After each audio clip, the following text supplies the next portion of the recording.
दाग तू लगाई दे हमनी के प्यार में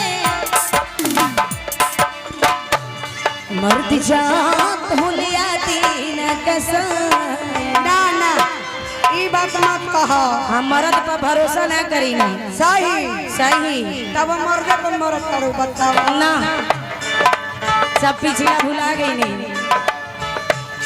मर्द जात हुलिया दीन कसाई हमरा के दिहला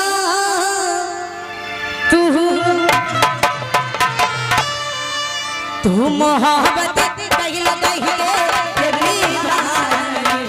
आज काहे कहिला तू भुलाई कब जल्दी भई कहिला बेवफाई कब जल्दी भई कहिला बेवफाई हमरा के दिहला तू रोई तू मोहब्बत कइला कहके देवनी भाई आज काहे कइला तू भुलाई।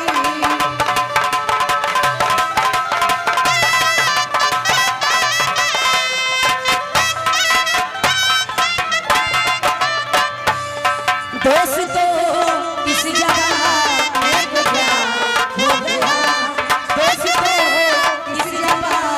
एक प्यार हो गया दोस्तों इस जगह एक प्यार हो गया दोस्तों इस जगह एक प्यार हो गया जिसको चाहा वही बेवफा हो गया जिसको चाहा वही बेवफा हो गया। लगा के तेरी भाई आज काहे कइला तू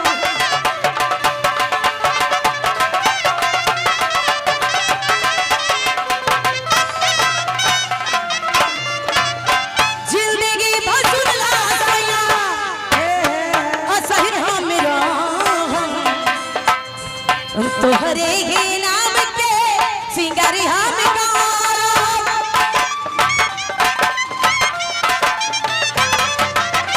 जिंदगी भसुला सैया असहिर हमरा तोहरे ही नाम के सिंगारी हम पूरा उम्र दिहबियार में बिताई पूरा उम्र दिहबियार में बिताई हमरा के दिहला तू रुबा तू मोहब्बत कइला कहिले देवरी भाई आज काहे गइला तू भुला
पार मोती जिस करेली सुना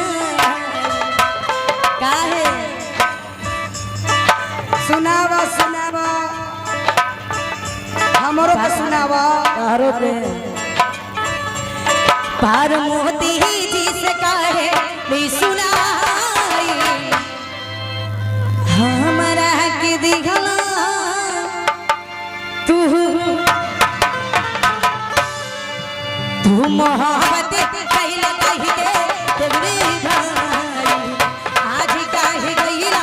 तू भुलाई कब जल्दी भइल कइला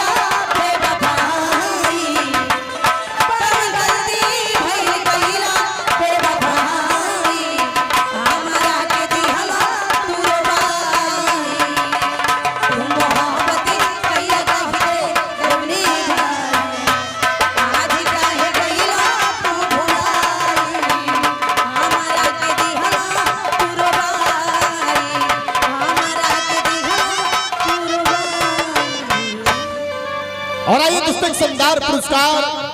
माननीय श्री प्रसन्न जी जो भिलवैया निवासी है, पहलवान बस के मालिक पहलवान जी, और उनके साथ में आए हैं माननीय मनोज जी जो प्रथम पुरस्कार चलकर आए, और उनके छोटे भाई माननीय संजय सिंह की तरफ से हजारों हजार का पुरस्कार आया है। और जो हमारे सिपाही टेंट हाउस कदवा नंबर 1 जिनका प्रोप्राइटर है माननीय हुसैन भैया की तरफ से भी शानदार 500 रुपये का पुरस्कार मिला है। तुम मोहब्बत कैला कहते निभाई, अगर इसकी जरूरत सहने की ताकत नहीं है,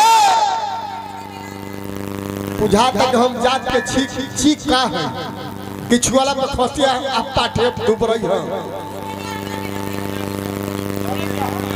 जब हम छुई न तब हमारा अर्थे न मिले न जाएगा, थोड़ा तू किनारे ही न होगा हो, बिना छुए अर्थ मिली ना बिना छूले कोनो काम हो। अगर इसकी जरूरत सहने की ताकत नहीं है तो मेरे बातों पर अमल कर जाइए, और इस तरह रोने धोने से क्या फायदा है, जहर खाइए और खा के मर जाइए। देखा मोह में के मेहरारू ना है, खाई ना ना खियाई ना, सही हम है। रोई ना हम रोवाई ना। क्या बुझे हाल में सोना सुना कहती और क्या कहती हो? मेरा नु बड़ा खतरनाक बड़ी समझ ले कहा तारी